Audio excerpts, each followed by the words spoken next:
एक समय की बात है। जैन नाम का एक राजकुमार था। जैन को रोमांचक, साहसिक कार्य और जंगल की खोज करना पसंद था।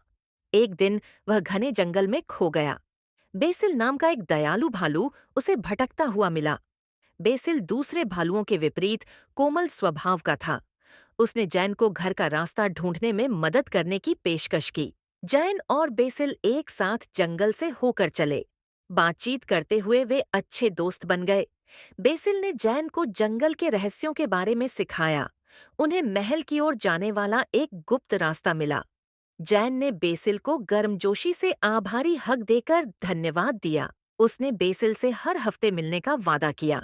बेसिल ने अलविदा कहा और पेड़ों में गायब हो गया। जैन अपना साहसिक किस्सा साझा करने के उत्साह में घर लौट आया।